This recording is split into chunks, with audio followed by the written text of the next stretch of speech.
The space station Argon 6 floated silently near the edge of Sector Delta, where black holes whispered and stars blinked out like dying candles.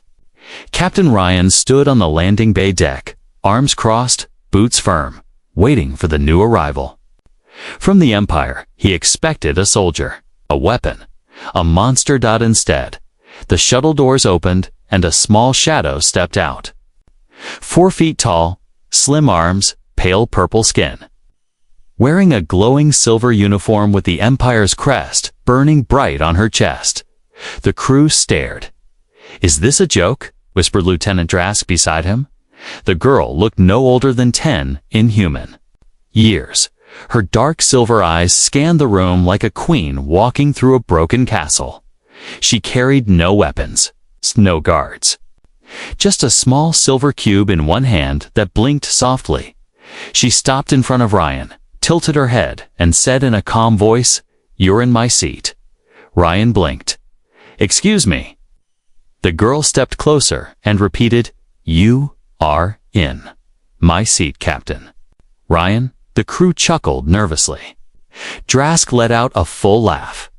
But before Ryan could say anything, his wrist comlink blinked read a direct message from High Command. He tapped it. Effective immediately, command of Argon 6 is transferred to Strategic Commander Cylon. Obey all her orders without delay. Empire Command. Ryan's face froze. He looked at the tiny alien again. Cylon. She nodded once, cold and steady. "Welcome aboard," Ryan muttered, stepping aside in the command room. Chaos followed her footsteps. Officers whispered, "She's just a child. This has to be a mistake. What can she even do?" But Cylon didn't argue. She walked straight to the command chair, his chair, and placed her blinking cube on the control panel. It lit up the entire screen with codes no one recognized. Lines of data moved faster than any human eye could. "Follow." The station's AI stuttered. "Unknown override. Code accepted. Control shifted. New commander recognized. Cylon." The room went dead silent. She turned slowly in the chair. "You may all sit now," she said. Ryan sat in the back, fuming. This couldn't be real. Years of battle, promotions, loyalty. And now, replaced by a pint-sized alien who didn't blink twice before hijacking his station. Drask leaned in. "Sir, do we follow her orders?" Ryan didn't answer. Later that night, Ryan couldn't sleep. He reviewed her files. Most of it was blacked out. Red warnings. Top clearance only. What he did find was strange: no birth date, no school, no academy training. Only a label. Cylon 47 Biosynthetic Strategic Entity Level Omega Clearance. He slammed the console. "This is insane," he whispered. Then something made him freeze. Celine's voice echoed softly from the corner of the room. "You're right, it is insane. But the Empire doesn't make mistakes, Captain Ryan." He turned. She was standing in the dark corner like a ghost, arms behind her back. "How did you get in here?" he asked. "I never left. You have no idea what's coming," she said, stepping forward. Her voice wasn't soft anymore. It was deeper, wiser. "The Empire didn't send me to humiliate you," she continued. "They sent me because I'm the only one fast enough to see the pattern, and you're in it." Ryan frowned. "What pattern?" She tapped the side of her temple. "The one that says this station is about to be the first target of a war. Nobody is ready." 4. Back in the control room, she watched the stars beyond the glass. Her fingers danced over the controls. The AI didn't resist anymore. No one did. The tiny alien girl, barely 4 feet tall, had taken over everything without firing a single shot. And yet, something about her eyes said, this was only the beginning. The crew of Argon 6 began their shift the next morning, as usual, half expecting the tiny alien girl to be gone, or at least tucked away in some observation room. But when the doors to command opened, there she was. Commander Silent, sitting in Ryan's old chair, legs crossed, eyes closed. Like she owned the stars, no one dared speak first. Then she opened her eyes. "Bring up yesterday's reports," she ordered. Lieutenant Drask hesitated. "Which reports, Commander?" "All of them." He blinked. "Ma'am? That's over 2,700 pages of data." "Exactly," she said, tapping her cube. "And you missed 36 errors in your security code routing?" The main screen lit up, displaying red lines across the station's network. "Error 1. Your firewalls are 3 years out of date," she said. "Error 2. 6 ports left open to the outer grid." Error 3.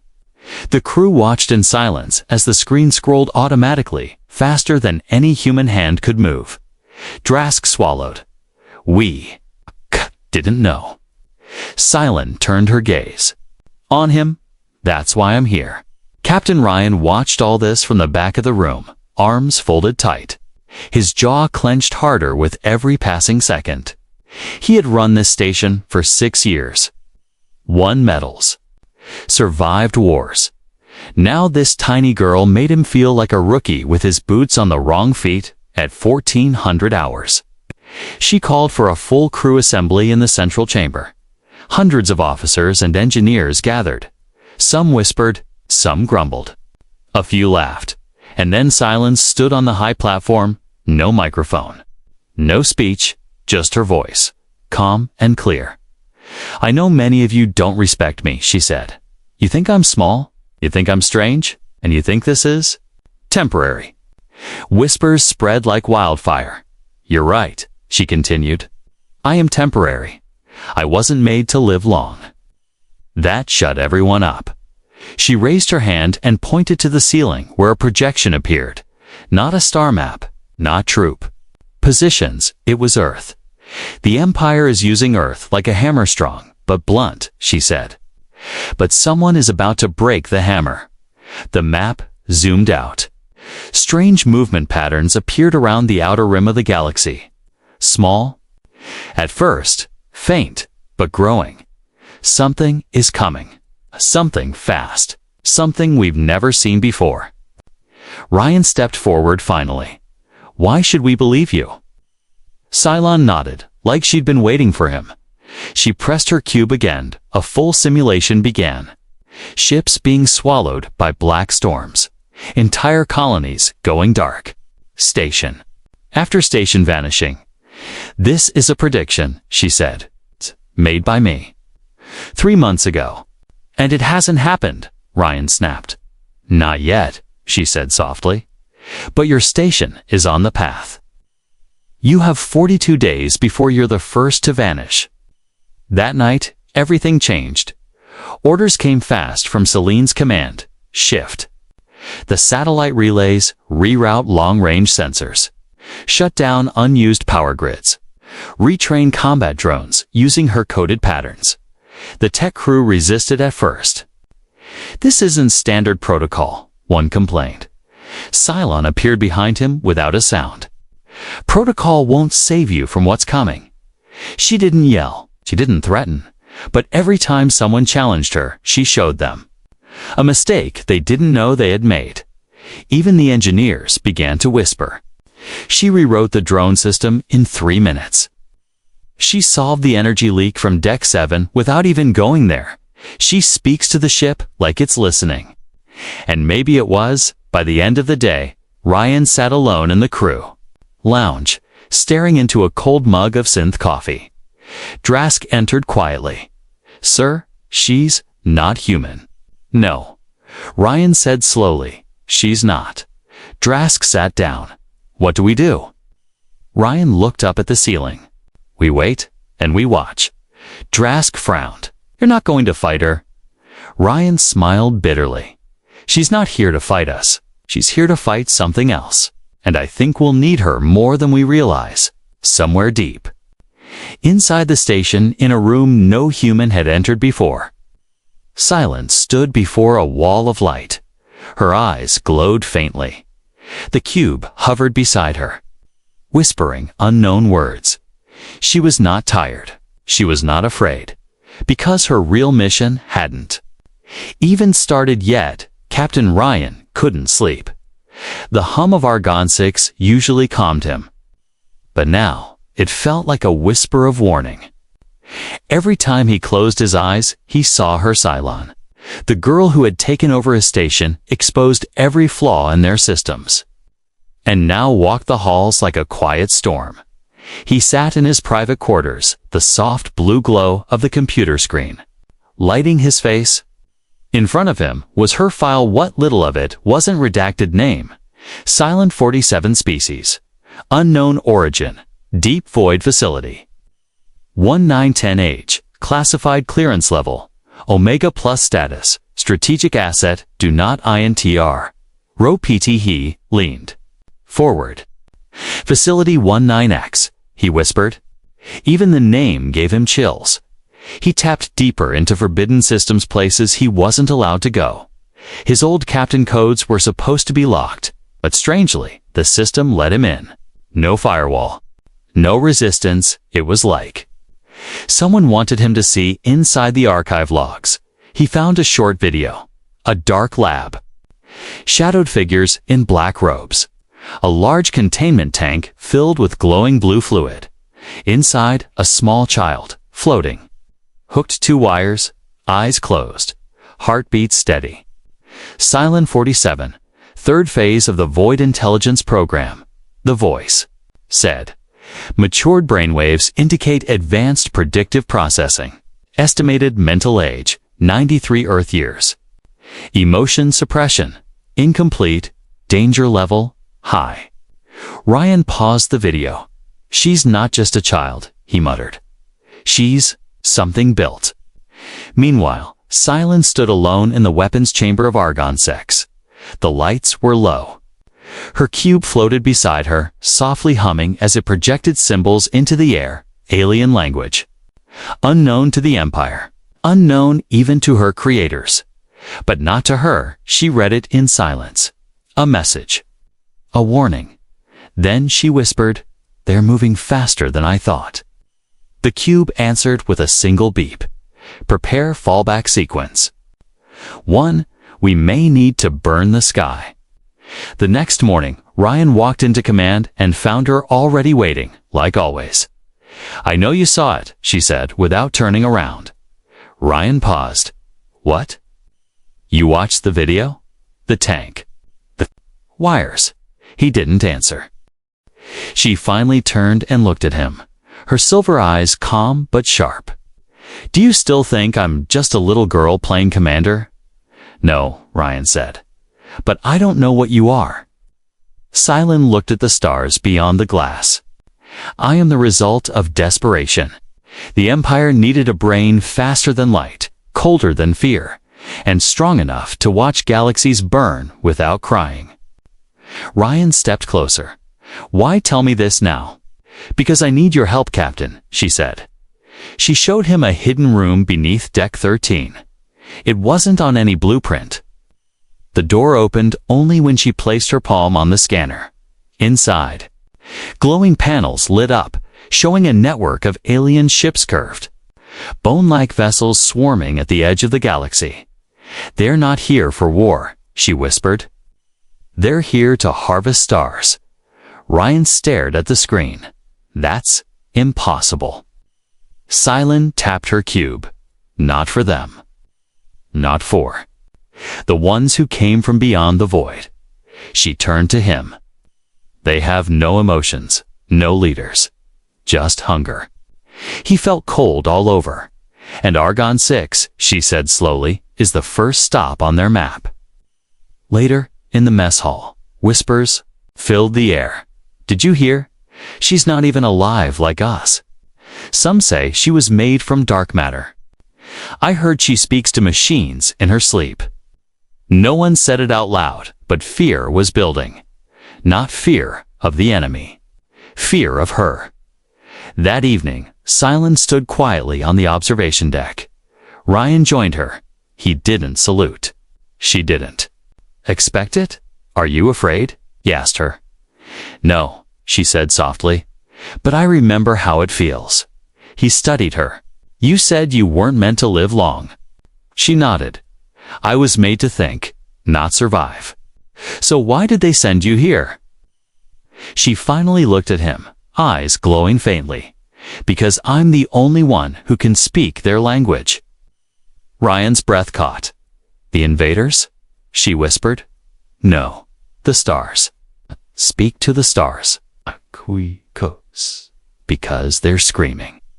The lights in the war room flickered low as Commander Silence stepped forward, her silver cube floating silently behind her like a loyal shadow.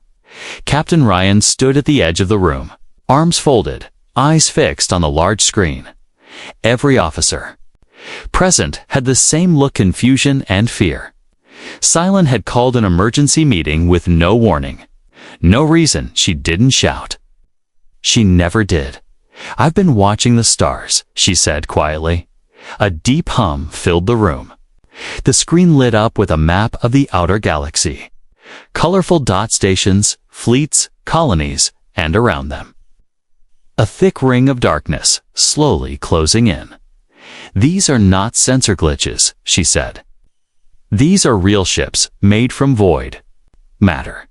They move without fuel. They do not speak. They only come when the stars begin to flicker. Someone in the room laughed nervously. That's just a story something children talk about. Cylon turned her head slowly. Children like me. Silence returned. Then she tapped the cube. The map spun and zoomed in. This is the sector we're in, now Delta 6. And these, she said, pointing to 5 red dots blinking fast, are early signals. Energy disruption, AI failure, and gravitational slippage. Drask leaned forward. Wait. Gravitational slippage. It means the fabric of space here is being pulled, not from a planet, from something alive. Ryan frowned. So what's the plan? Evacuate. No, Cylon said softly. They'd catch us before we got far, then fight. Not with weapons. Now the room buzzed. Cylon raised her hand. What I'm about to suggest is not Empire-approved. It's not legal. And it's not safe. She turned to the command table and pulled out a hidden panel. Beneath it was a glowing black sphere, pulsing softly. What is that? Ryan asked, stepping closer. She replied, it's a sunseed, illegal tech, grown in a forbidden lab. I stole it when I left. Everyone stepped back. You brought forbidden tech on the station. Cylon nodded. Yes, because it's the only way to stop them. She tapped the cube again.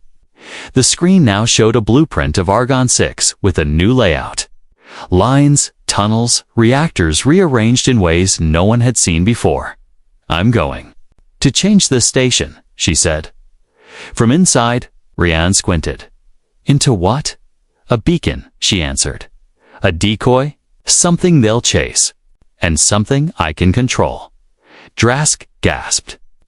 You want them to come here? Yes, she said. And then I'll trap them in a time bubble. The officers erupted in noise, shouting, questioning, swearing. Ryan stepped forward, voice firm. Silence. All eyes turned to him. He looked at Cylon. How do you know it'll work? She answered. Because I ran 3,200 simulations inside my mind last night. And how many survived?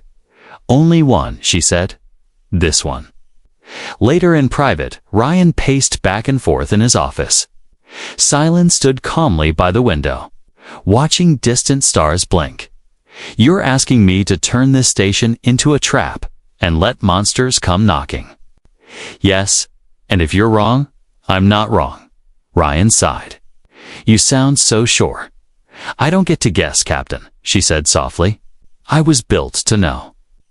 Over the next 48 hours, Cylon took over full control of the lower decks. Sections were sealed off.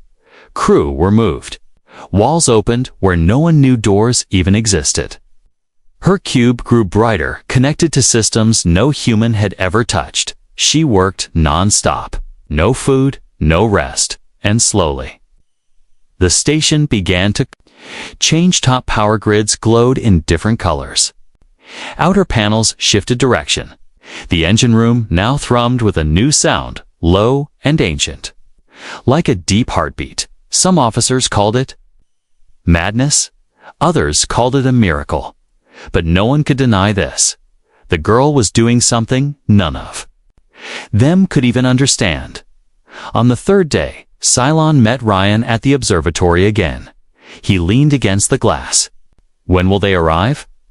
She didn't answer right away. Then she said, 4 days, maybe 3. And when they do, I'll light the sky, she whispered. And they will see only me. Ryan turned to her. You said you wouldn't survive this, didn't you? She looked up at him, small and still. I wasn't built to survive, she said. I was built to end what others cannot. Ryan finally nodded. Then I'll stand with you. She tilted her head. You don't have to. No. He replied, but someone has to remember you. Silence smiled just a little, and for the first time, she looked like a real girl.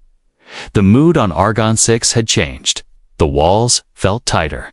The air heavier. Everywhere, people whispered. Some were afraid. Some were angry. Most didn't know what to believe anymore. Commander Cylon had sealed off 2 entire decks. She had changed the layout of the ship. Systems no one had touched. In years were now online, again working in strange patterns to the crew. It felt like she was turning the station into something else. Something not built by humans. And that's when the rumors began. She's going to get us all killed. She's not working for the Empire. She's one of them. By midday, the first spark of rebellion lit. Lieutenant Marek, senior officer, gathered 30 crew members in the hangar bay. He spoke loud and fast. She's taking control without a vote, without proof, and without a face we can trust. He said, we follow her now, and we won't live to see the week's end. The crowd murmured. Some nodded. Others looked unsure. We take the bridge back. We shut off whatever she's doing. We bring this ship back under human command. And, just like that, the mutiny began. Captain Ryan was the first to hear of it. A junior tech ran into his office, pale and sweating. Sir, they're moving toward the command deck. Ryan stood slowly. How many? 30. Maybe more. And they've cut internal, comes on deck 3. Ryan looked toward the ceiling, as if searching for her voice. But Cylon didn't speak. She was waiting. Marek's group stormed through the lower corridors, shutting off systems as they went. They didn't bring weapons, just override tools and old command cards. The doors to the bridge were sealed. But one crewman brought an explosive charge. Just enough to melt the lock, he said. They placed it. Armed it. But the second they stepped back, the lights went out. Total darkness, no emergency lights. No power hum. Then cold air hit their faces. Ice cold. Someone screamed. Someone dropped their tool. The explosive fizzled and shut down on its own. Then a calm voice echoed from above. I predicted this. Double quotes, SYLE. The lights returned. But only above their heads, below the floor tiles split open, revealing a black, swirling mist. No gravity, someone whispered. Another tried to run, but the floor dropped beneath him. He floated for a moment. Then Celine's voice returned. This is not punishment. This is a lesson. They all froze. The corridor filled with holograms, footage of their actions, their words, the way they plotted behind her back. You want to lead, she said softly. Then take the risk. I'll give you full control for 10 seconds. Suddenly, Marek's device blinked green. Control passed to him. The others gasped. You did it. Marek's hands shook. He tapped the system. Everything unlocked. And then, without warning, the ship turned upside down. Gravity flipped. Crew tumbled into the ceiling. The hallway became a spin of madness. Then it stopped. Silence spoke again. Now, you see, control isn't power. Control is knowing what not to touch. The systems reset. Everyone landed safely on the floor. By the time Ryan arrived, the mutiny was already broken. Merrick knelt in the middle of the hall, staring blankly. "I thought she'd punish us," he said, "but she taught us." Ryan helped him up. "That's how she works. She breaks your pride, not your bones." Later that night, the rebels gathered in the mess hall. Cylon walked in alone. No guards, no weapons. Just her cube glowing gently. Everyone stood, unsure what to do. Then she spoke. "I am not your enemy," she said. "But I will never let fear make decisions for this station." She looked at Marek. Double quotes, "Next time, talk to me." He nodded slowly. "Yes, Commander." After she left, Ryan caught up to her near the observation deck. "That was bold," he said. "It had to be," she answered. "If they hate me, that's fine. But they must respect the future." He leaned against the wall beside her. "You handled them without a single bruise." She looked out at the stars. "Because I understand pain, Captain. I was born inside it." That night, Cylon walked into the AI core. She sat down alone, and for the first time in days, she cried, softly, quietly, like a child with too much weight on her shoulders. Because even if she had won their respect, she knew what was coming next, and it wouldn't care who respected her. 3 days had passed since the failed mutiny. Argon 6 was quiet now. 2 quiet crew followed orders. Systems worked perfectly. No one questioned Commander Cylon anymore. But under that silence, fear still grew. Captain Ryan stood in the control deck, watching the stars. "They're late," he muttered. Syn. Seated in the command chair, didn't look away from the main screen. "No, Captain, they're right." On time, her silver cube floated beside her, spinning slowly. Ryan turned. "You said they'd be here already." "I said they'd arrive in this window," she corrected calmly. "The moment is approaching." Then, almost on cue, the stars blinked. At first, it was just one star. Then another. Then 5 disappeared at once.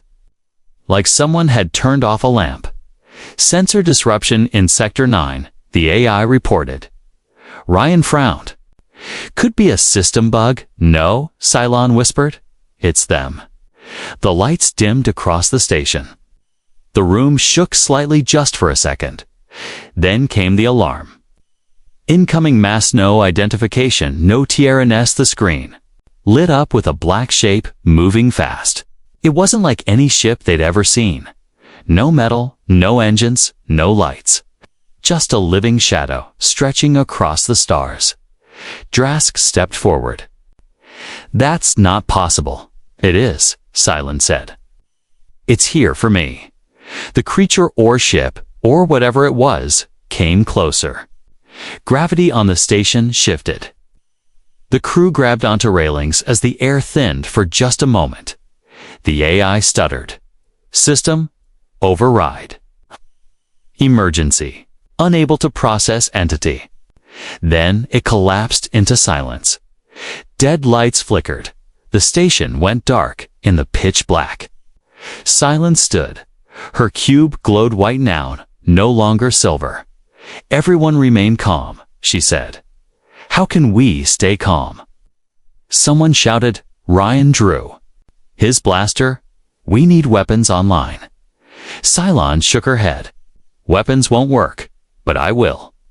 She raised her hand, and the cube floated into the air, expanding like a flower blooming in zero gravity. Energy pulsed from it. Symbols glowed on the walls. The station came back to life, but it looked different. Alien, alive, like it was breathing. Then Cylon walked into the middle of the room, closed her eyes, and whispered words no one understood. The screen showed the black shape outside, stopping. Then, a low sound vibrated through the walls, not mechanical, not electronic, a voice, but not from Syn, from the shadow.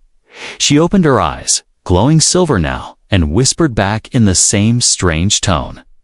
Ryan stared. She's talking to it. Drask. Backed away? What even is she? The black entity outside began to shift its shape, curled and bent like it was. Listening, then it fired. A silent beam of pure gravity slammed into the station. Panels cracked. Floors trembled. Fire burst on Deck 7. Ryan shouted, "Shields down. We've lost containment." Celine's body floated off the floor, surrounded. "In energy, do not interfere," she said, voice echoing strangely. The cube pulsed again, and suddenly everything froze. Time stopped. In that instant, the entire room went quiet. Even fire held still in midair. Ryan looked around, unable to move, unable to speak. Only Cylon moved, her arms stretched out, her voice now fully in the alien language. And outside, the shadows screamed. A silent, shaking scream that bent the glass in the windows. Time snapped back. Ryan hit the floor. The alarms roared again.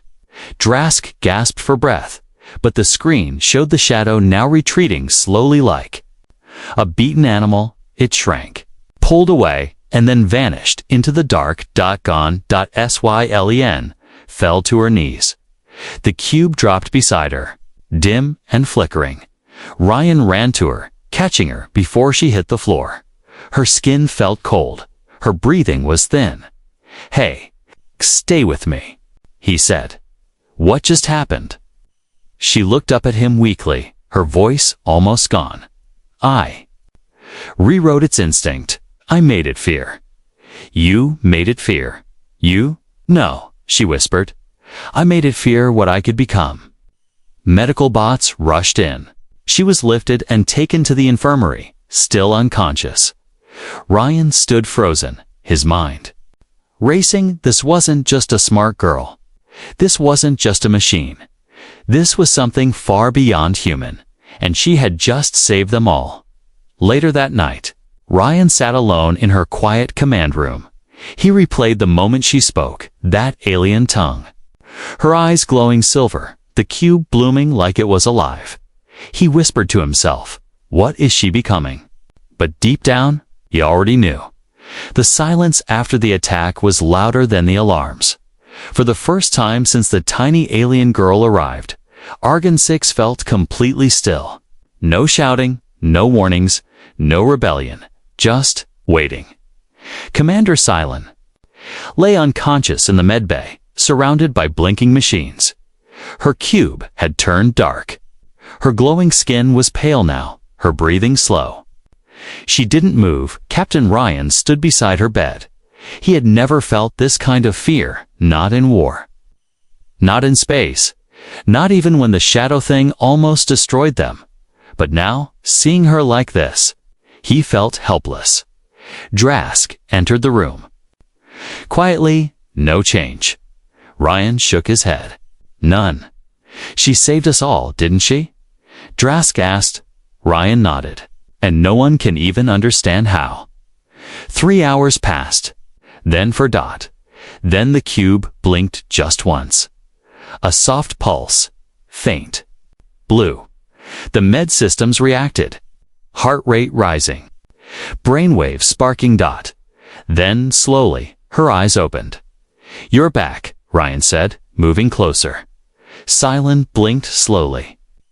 "Not for long," he frowned. "What do you mean?" Her voice was weak, but clear. "I broke a rule. I reached into time.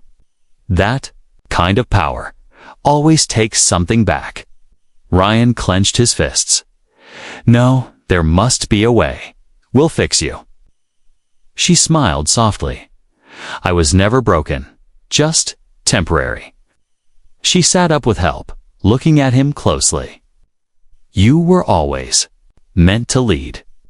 The Empire sent me to show you how." "But I didn't do anything," he said. "You listened," she replied. "You didn't fight me. You questioned me, and still chose to trust." She reached into the side of the bed, pulling out a second cube smaller, glowing with gentle gold. "I built this for you," she whispered. "It holds everything I know, every strategy, every voice, every mistake I made so you don't have to." Ryan held the cube carefully in both hands. "You're leaving? I'm fading," she said.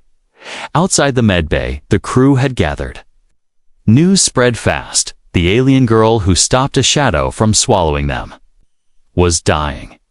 Officers came in, one by one, some to say thank you, some just to look at her one last time, and she smiled at every single one that night. She asked Ryan to walk her to the observation deck. She moved slowly now. Her steps were light, almost ghost-like. They stood at the glass window together, looking out at the stars. "Do you know what I always loved?" she asked softly. Ryan shook his head. She pointed at the stars. "They're always burning. Even when no one watches them. Even when they're far away, they just burn." "For others?" Ryan turned to her. "Is that what you are?" "Key," she said, tears filling her eyes. "That's what you are." She sat in the chair by the window and leaned her head back. "Promise me," she said. "You'll make this station more than metal and wires." "I will. Promise me you'll listen more than speak." "I promise." She smiled again, slower this time, "and promise me, when the next thing comes, you'll remember how I fought without fear." Ryan kneeled beside her, holding her hand. "I swear." The stars blinked gently above. The cube in his hand grew warmer, and in that moment, Silent closed her eyes and didn't open them again. 3 days later, the Empire sent a transmission. "Report the status of strategic Commander Silent 47. Ryan replied simply. She completed her mission and passed command to me. The reply came quickly. "Then you are now Commander Ryan of Argon 6. May her memory serve you." A statue was placed in the central hall. It was small, just like her, a Tichi, but her face looked strong, proud, and peaceful. The crew now called that corridor Celine's Path. Months passed, the enemy shadows never returned, but new threats did. And every time, Ryan stood firm. Calm-wise, he never forgot what she taught him. He spoke less. He listened more. And whenever he felt lost, he would go to the quiet room, take out the golden cube, and whisper, "What would you do now, Silent?" And sometimes, just sometimes, he thought he heard her voice again.